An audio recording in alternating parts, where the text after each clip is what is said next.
is a very, very near-term slide. It's happening every single day in every business and every company. So, as we move forward, I want to talk about data and AI, and then we'll look at a couple of leadership points and we'll close. Is everybody okay up to now? Enjoying? Not bored yet? All right, good, good. All right, data. How many people have heard the comment, data is the new oil? Yes? Data is the new oil, but actually it's more than that. In my view, data is like racing fuel, because the cost of oil is about $80, $70, $80. But then we cleanse it, enhance it, purify it, and put additives onto it, and it becomes racing fuel. Racing fuel is $1,000. Basic crude oil is $870 to $80. That is exactly the same thing we can do with data.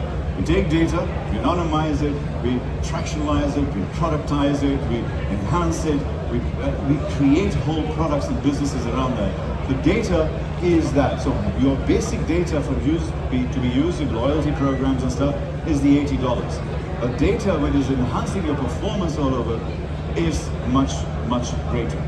Okay, so there are many, many use cases all over the world. I'll just share one with you because it's very interesting and very relevant. Have you ever heard of an organization called American Airlines? American Airlines in the United States in April 2020 was going bust. They went to the banks, said, please, we need $3 to $4 billion because we have some bond calls and stuff like that. We have to raise that money. All of the banks said no. We don't have the money. We have this strange thing called COVID going on right now, and your planes are not flying. So therefore, we don't know what your revenue stream is. We're not going to give it to you. I work with a team that actually helped American Airlines. So when we went in there, we looked around, couldn't find a damn thing because the airline was bust. The value of the airline, and even as a bust airline, was $6.5 billion. So as we looked around, we found one thing, and that was the American Airlines Advantage loyalty program, which had 35 years of high quality, granular data, and all of the behaviors analysis. And those people who started 35 years ago are grown up now, and all of the behavior sets. We took that, we cleansed it, we anonymized it, we productized it, we fractionalized it, we tokenized it, put it into a package, and started creating products with it. So the value of American Airlines was $6.5 billion and was going bust. And then this data company was created. How much do you think this data company was valued at? $31 billion. In here, it was almost nothing, it disappeared. Outside, it was $31 billion. And we've been doing this kind of work, actually talking to Fahad and Chase at Do Telecom, Imar, many other places where the biggest assets in all of these organizations is actually their data, not their technology. And we need to find a way to uncouple that and to find ways to enhance that and deliver against this. Okay, everybody talking about AI. Why do we need AI? Because I think the world is developing in a certain way where our brain is not fast enough with the technology that is coming in. So we need to be able to do that. If you look at AI, and I mean, if I had time, I would do this probably. This is what AI is. And people don't see it like that. It's a bit of machine learning, a bit of deep learning, a bit of computer vision, a bit of image processing. This whole thing is AI. If anybody asks you to say, what is AI? Don't stutter and say, it starts with machine learning. Also, I don't think it should be called artificial, and I don't think it should be called intelligence, because it's neither artificial nor is it intelligence. So, but the name has stuck over time. This thing takes time to do, but the only true appreciating assets left in the world of AI, in this world here, two things only, but everything else is detail. One is talent, and the other is data. They are the only two appreciating assets. Everything else is depreciating. Algorithms are depreciating, your GPUs from NVIDIA will depreciate, your hardware will depreciate, everything is depreciating except for talent and data. And this is why we need to be focused on this. So, looking at the playing field for the startups here, 87% of entrepreneurs feel that AI is going to impact them. 90% believe in positive impacts. Absolutely true. So, how can we now these people use AI? So what I did was I looked at a Harvard Business Review study where we have, this is all standard stuff, but it was just as a reference point. This is a tool, that we're using as far as AI is concerned. AI is not just one element all of these things. So we are doing training programs and development programs where all of us need to understand all of this. It's a brand new language, guys. We cannot avoid it.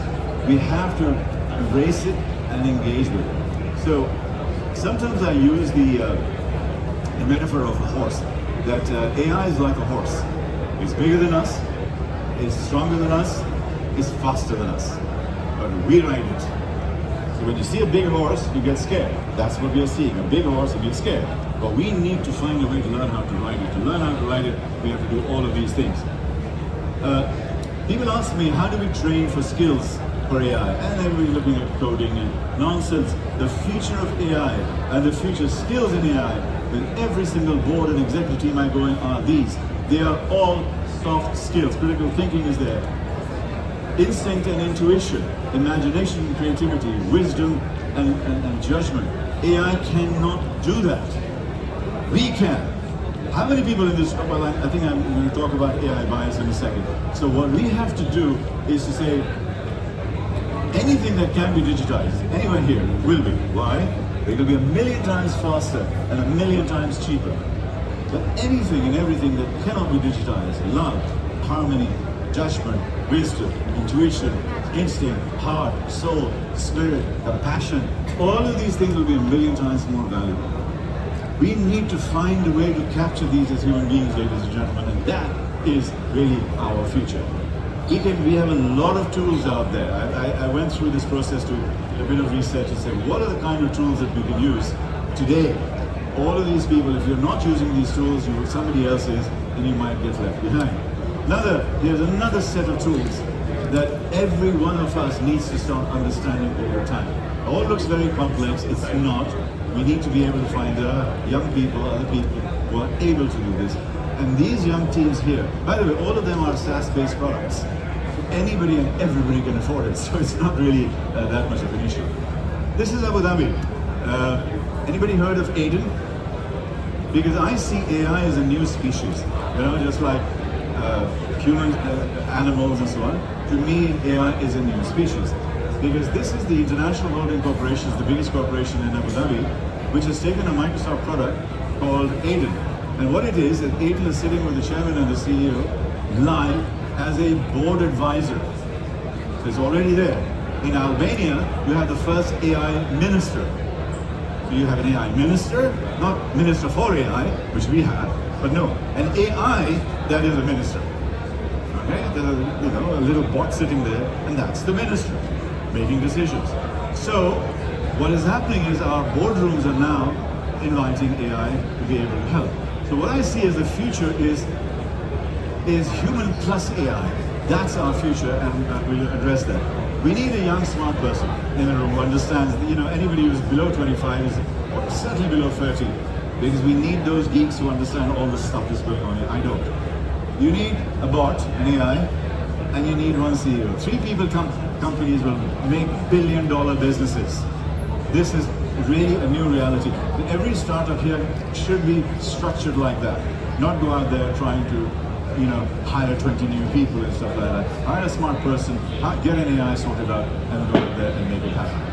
Okay, so it's everywhere and nowhere. This is humanoid robots. The idea of information technology being a threat goes back to my earliest days of working on Mission Impossible. Active learning AI is access to our satellite telecommunications. In the world's intelligence networks. The very truth as we know it. I'm not going to go through all of it, but what's happening is that They can crush a market very or clearly, drop out the sky. all of these, You on the hunt. all of these examples are of, Bollywood, Hollywood actually is generally ahead in terms of research and so on, and in terms of what social shifts that are taking place. So what they're saying is that all of these movies are AI going rogue. And AI really trying to take over control. And that is a real fear and a real concern that we need to. A friend of mine, because you're talking about digital algorithms and digital species, a friend of mine a couple of weeks ago created this using AI. This is me. And what they are doing, so you potentially... In a stunning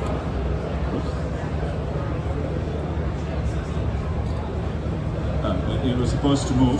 But what I was going to demonstrate is my work here is coming to an end, realistically.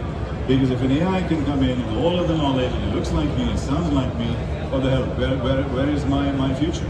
So, this is about fake news and stuff, you know a lot about that. Question, will AI replace human beings? Will AI replace human beings? Yes, no? Will AI replace human beings? No?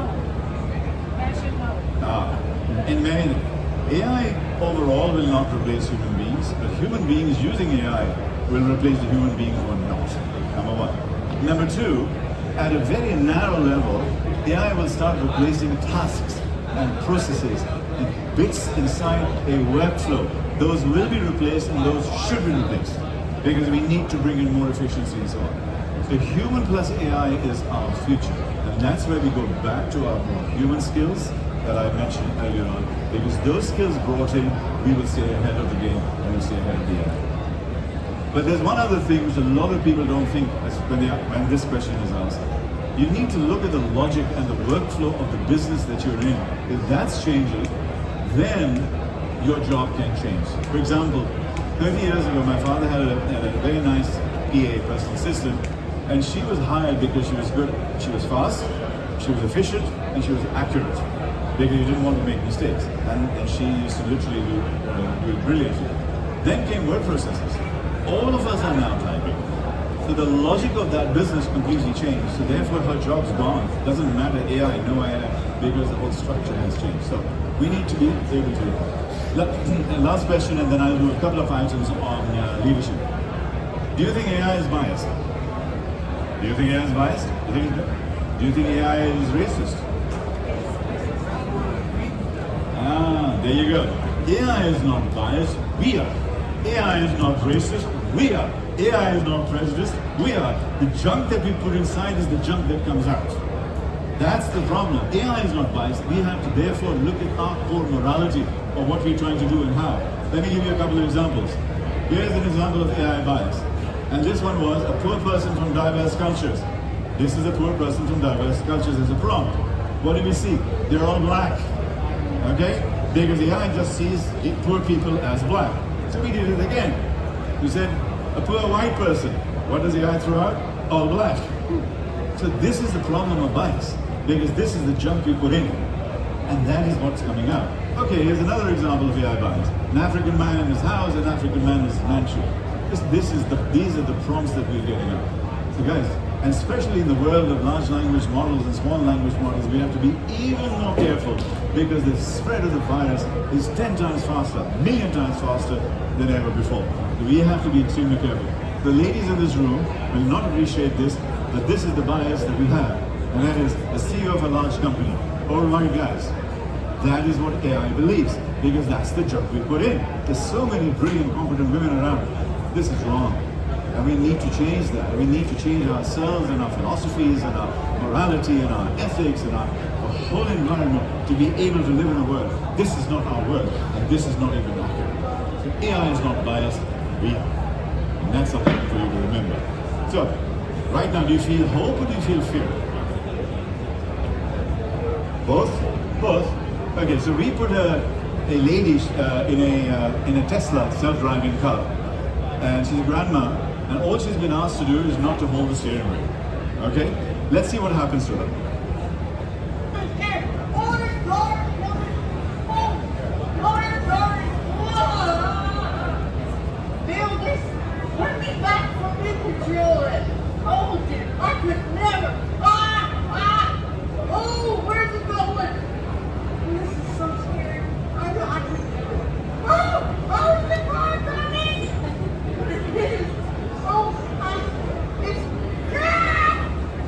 It's funny, but it's actually very, very real. Why is she so scared?